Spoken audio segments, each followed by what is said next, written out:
Yes, you can usually still insure a house in the UK even if it has Japanese knotweed. However, there are some important limitations and complications to understand. Now, most mainstream insurers will still offer standard buildings insurance, but the policy often will not cover removal of the knotweed, treatment costs, damage caused gradually by knotweed, loss in property value linked to knotweed.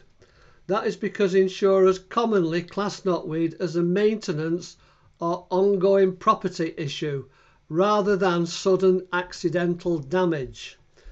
So in practice, this means you may still get ordinary home insurance.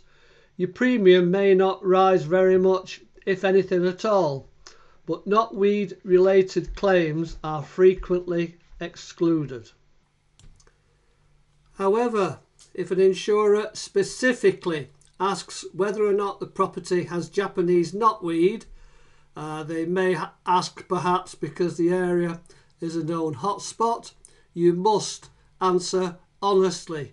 Failing to do so when asked could invalidate the policy later. Now, whether or not that would affect your premium or policy conditions depends a lot on the situation. A small professionally managed infestation is usually no big deal. Active spread near buildings or boundaries, that's a bit more difficult. No treatment plan. There'll be more concern then from insurers and probably lenders. Mortgage lenders are a different matter. They're often more cautious than insurers because the presence of knotweed can affect the value of a property, which of course will be their security for a loan. Many of them will want a professional knotweed survey, a formal management plan, and usually an insurance-backed guarantee before approving a mortgage or a remortgage. Now, you may come across two different types of insurance protection. First one, of course, is standard home insurance. This is your normal buildings and contents cover. It usually excludes knotweed damage.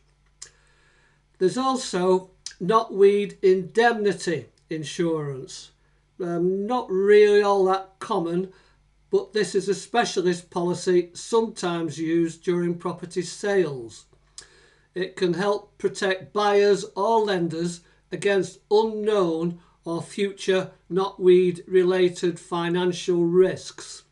The key word there though is unknown.